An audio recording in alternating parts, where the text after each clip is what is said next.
حضرت علی، سیدہ فاطمہ اور ان کے معصوم بچے حسن حسین نے اپنی افطاریاں مسکین، یتیم اور قیدی کو دے دیں اور خود بھوک اور پیاس کے باوجود صبر کیا۔ 3 دن مسلسل پانی پر روزہ افطار کرنا بظاہر ایک عام انسان کے بس کی بات نہ تھی، مگر یہ خاندان عام نہ تھا۔ یہ وہ گھرانہ تھا جس کی تربیت براہ راست رسول اللہ صلی اللہ علیہ وسلم نے کی تھی، اور جن کی روحیں دنیا کی لذتوں سے بے نیاز ہو کر صرف اللہ کی رضا میں جیتی تھیں۔ رات کے سناٹے میں جب بچے بھوک کے باعث ہلکی ہلکی کراہیں بھرتے تو سیدہ فاطمہ کی ممتا تڑپ اٹھتی، لیکن وہ اپنے دل کو سنبھالتیں اور خود کو تسلی دیتیں کہ یہ آزمائش لمحاتی ہے اور اس کے بعد اللہ کی رضا اور خوشنودی کا انعام دائمی ہے۔ حسن و حسین چھوٹے ہونے کے باوجود اپنے والدین کو دیکھ کر صبر کرتے اور کسی طرح کا شکوہ زبان پر نہ لاتے۔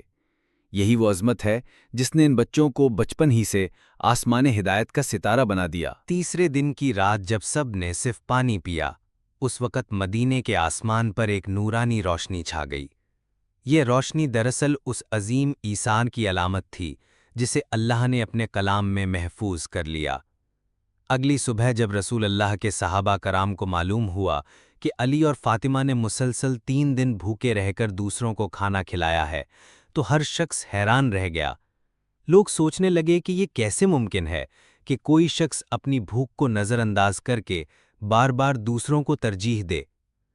اسی موقع پر قرآن کی یہ آیات نازل ہوئیں جن میں اللہ تعالیٰ نے اہل بیت کی تعریف میں فرمایا کہ یہ وہ لوگ ہیں جو اللہ کی محبت میں مسکین، یتیم اور قیدی کو کھانا کھلاتے ہیں اور کہتے ہیں ہم تمہیں صرف اللہ کی رضا کے لیے کھلا رہے ہیں، ہم نہ تم سے شکریہ چاہتے ہیں نہ بدلہ۔ یہ الفاظ گویا اہل بیت کے دلوں کی ترجمانی کر رہے تھے۔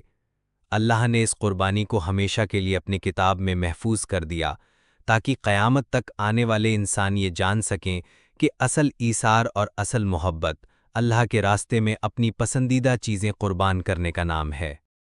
جب یہ آیات نازل ہوئیں تو مدینہ کی گلیوں میں چرچا ہو گیا۔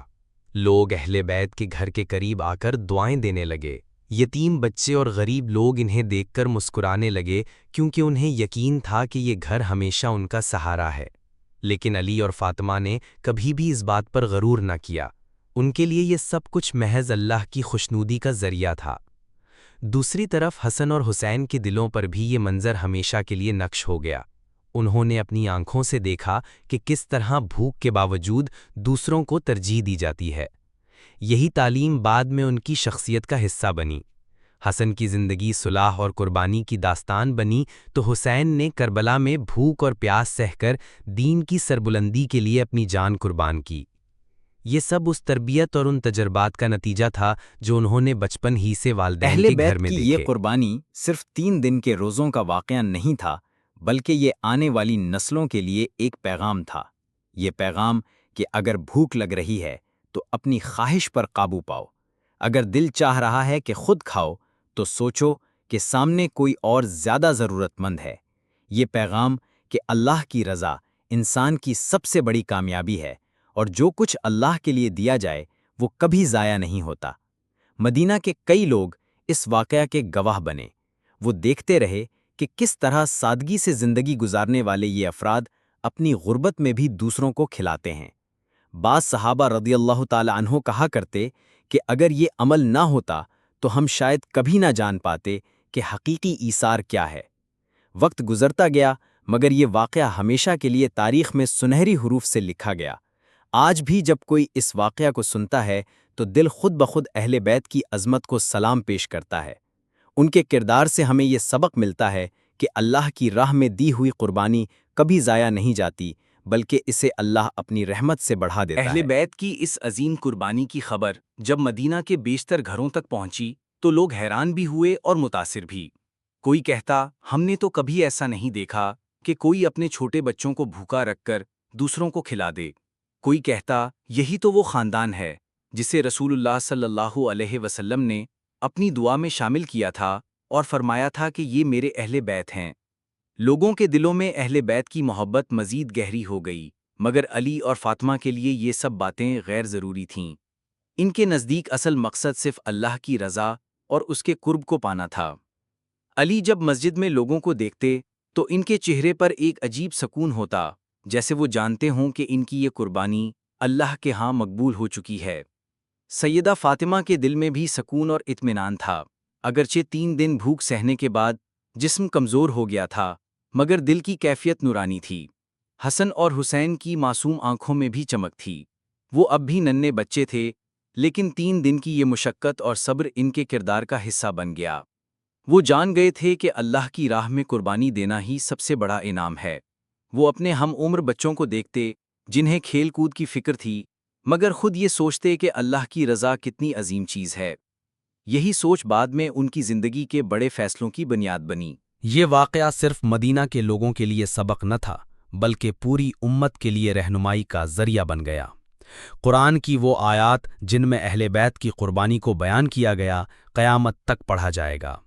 جب بھی کوئی مومن ان آیات کو پڑھتا ہے تو اس کے دل میں اہل بیت کی محبت تازہ ہو جاتی ہے اور اسے یہ سبق ملتا ہے کہ اللہ کی راہ میں قربانی کبھی ضائع نہیں جاتی۔ حضرت علی رضی اللہ عنہ اکثر اپنے شاگردوں اور ماننے والوں کو نصیحت کرتے کہ اللہ کی راہ میں دینے سے کبھی گھبرانا نہیں، جو کچھ دو گے اللہ اس سے بہتر واپس دے گا۔ سیدہ فاطمہ رضی اللہ عنہا اپنی سہیلیوں کو سمجھاتیں کہ اصل خوشی دنیاوی کھانے پینے یا آرام میں نہیں بلکہ اللہ کی رضا میں ہے۔ یہ دونوں عظیم ہستیاں اپنی اولاد کو بھی یہی سبق دیتیں، اور یہی وجہ تھی کہ اہل بیت کے بچے صبر، ایثار اور قربانی میں سب سے آگے رہے۔ اس واقعہ سے یہ بھی ظاہر ہوتا ہے کہ اہل بیت کی زندگی کتنی سادہ اور بے تکلف تھی۔ ان کے پاس دنیا کی آسائشیں نہ تھیں، ان کے پاس سونے چاندی کے خزانے نہ تھے، لیکن ان کے دل ایسے وسیع تھے کہ ساری دنیا کی دولت بھی ان کے ایثار کے سامنے چھوٹی لگتی۔ آج اگر کوئی مسلمان یہ سوچے کہ غربت کے باوجود دوسروں کو دینا کیسے ممکن ہے، تو اسے اہل بیت کی اس قربانی کو یاد کرنا چاہیے۔ بھوک میں بھی دوسروں کو ترجیح دینا صرف وہی کر سکتا ہے جس کے دل میں اللہ کی محبت ہو۔ یہ واقعہ امت کے لیے ایک آئینہ ہے۔ اگر کوئی حاکم ہے تو اسے چاہیے کہ اپنی رعایا کو اپنے اوپر ترجیح دے۔ اگر کوئی مالدار ہے تو اسے چاہیے کہ مسکین اور یتیم کو اپنی نعمتوں میں شریک کرے۔ اگر کوئی عام آدمی ہے تو اسے چاہیے کہ اپنی خواہش پر قابو پا کر دوسروں کو خوش کرے۔ یہ پیغام اہل بیت کی زبان سے نہیں بلکہ ان کے عمل سے ملا، اور عمل ہمیشہ الفاظ سے زیادہ اثر رکھتا ہے۔ اہل بیت کے اس ایثار کی بدولت آج بھی جب کوئی شخص یتیم کے سر پر ہاتھ رکھتا ہے، مسکین کو کھانا دیتا ہے یا قیدی کی مدد کرتا ہے، تو وہ دراصل اسی سنت کو زندہ کرتا ہے جو علی اور فاطمہ رضی اللہ عنہا کے گھر سے نکلی تھی۔ یہ سنت اسلام کے چہرے کو روشن کرتی ہے اور لوگوں کو یاد دلاتی ہے کہ یہ دین صرف نماز و روزے کا نہیں بلکہ دوسروں کے دکھ درد بانٹنے کا نام ہے۔ کبھی کبھی انسان سوچتا ہے کہ اہل بیت اگر چاہتے تو یہ سب کچھ اپنے پاس رکھ سکتے تھے۔ ان کے پاس یہ جواز بھی تھا کہ وہ خود بھوکے تھے، بچے بھی چھوٹے تھے، لیکن انہوں نے اپنی بھوک کو پس پشت ڈال کر اللہ کی رضا کو ترجیح دی۔ یہی عمل ان کی عظمت کا ثبوت ہے۔ یہی وجہ ہے کہ قیامت تک ان کے ذکر کے ساتھ عزت اور احترام جڑا رہے گا۔ وقت گزر گیا لیکن اہل بیت کا یہ واقعہ آج بھی زندہ ہے۔ ہر وہ انسان جو اپنے گھر کے دروازے پر آئے مسکین یا یتیم کو دیکھتا ہے، اگر وہ یہ سوچ لے کہ علی اور فاطمہ نے بھوک میں بھی دوسروں کو دیا تھا تو اس کا دل پگھل جاتا ہے۔ یہی مقصد اس واقعہ کا تھا کہ لوگ سیکھیں، سمجھیں اور اللہ کی راہ میں ایثار کریں۔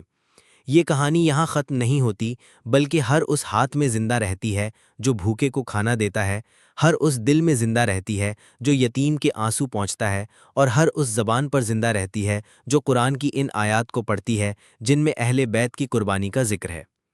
یہ قربانی دراصل امت کے لیے ایک زندہ پیغام ہے کہ اللہ کی رضا کے لیے جو بھی دیا جائے گا وہ کبھی رائیگاں نہ جائے گا۔ السلام علیکم۔ اگر آپ کو ویڈیو پسند آئی ہے تو ہمارے ویڈیو کو لائک کریں، شیئر کریں اور چینل کو سبسکرائب ضرور کریں۔ بیل آئیکن کو دبانا نہ بھولیں تاکہ مزید آنے والی ویڈیو آپ تک پہنچ سکے۔